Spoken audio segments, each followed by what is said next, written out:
We live back in here. Come on in, come on in. All black everything. Thinkers plight, thinkers wanted.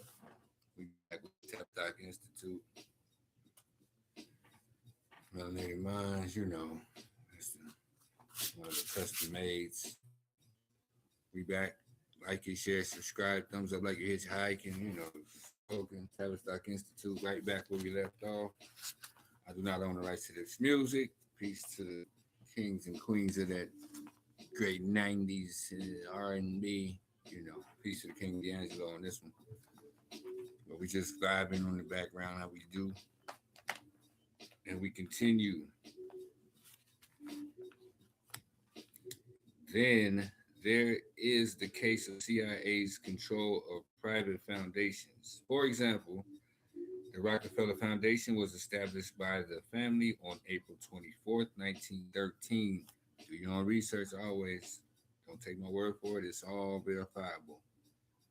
The statement of purpose cynically read, quote, to promote the well-being of mankind throughout the world, end quote. Another powerful Rockefeller-controlled foundation is Ford Foundation, whose head was Rockefeller's stooge and CIA operative McGeorge Bundy of the CIA Bundy family.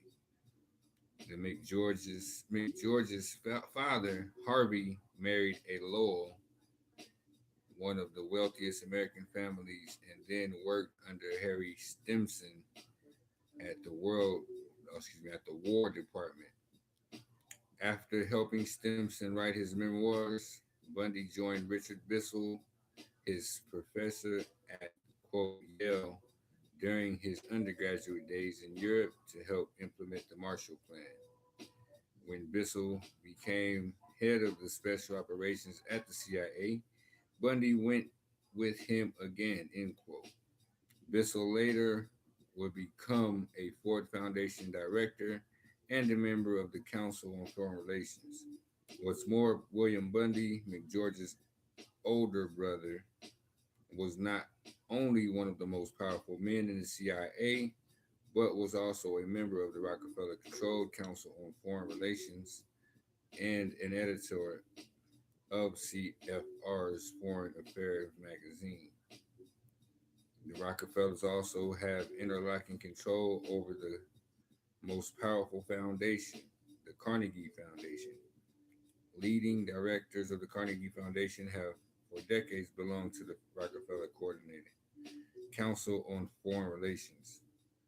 In addition, 12 of the 17 members of the Carnegie's Board of Trustees are also associates of various Rockefeller financial institutions, including Richard Beatty, chairman of the Simpson Thacker and Bartlett LLP law firm, a notorious CIA front, and Susan Hockfield, president of Massachusetts Institute of Technology, or MIT. Another Rockefeller supporter is the current president of Carnegie Endowment for International Peace, Jessica Tushman Matthews, who is also a regular member of the powerful Bilderberg organization.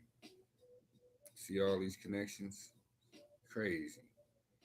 Carnegie is a foreign police think tank interlocked with other Rockefeller think tanks and foundations such as Ford Hoover Institute and Hudson Institute, whose senior fellow Marie O.C. Kravis is also a member of the Bilderberg Group. When I think of this chapter, I think of Mona Lisa, or rather the smile of Mona Lisa.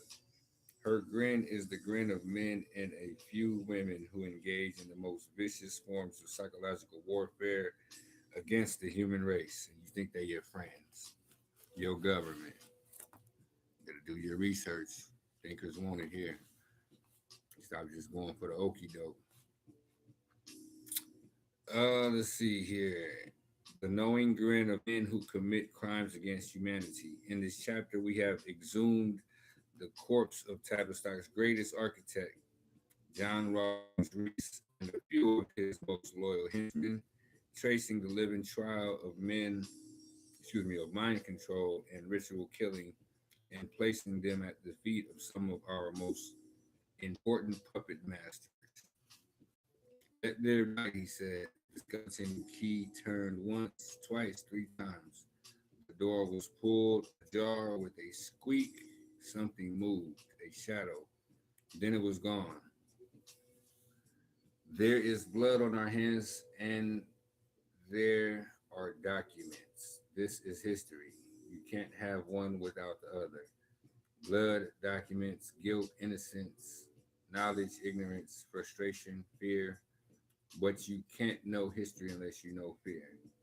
You can't know history unless you feel the pulse of life under your fingers, unless you can stare the guns in the face, unless you can stand in the prisons and the death camps and feel the gaze of informers and spies and soldiers on your back in foreign countries and on your own doorstep, your own driveway. History is not to be absent, but to become absent, to be someone and then go away, leaving traces.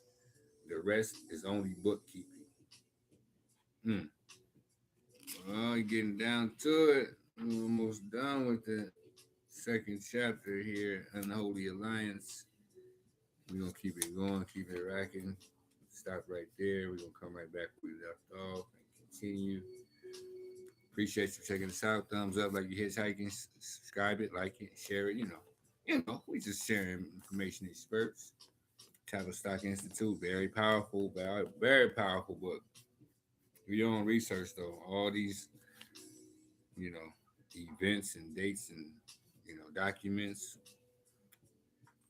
well documented. You can go ahead and check it out for yourself. Appreciate you for checking us out one more time. Peace and love. All black everything. Thinkers plate. You know. Come back with us. Grow that channel. Get it through the algorithms. Mm-hmm.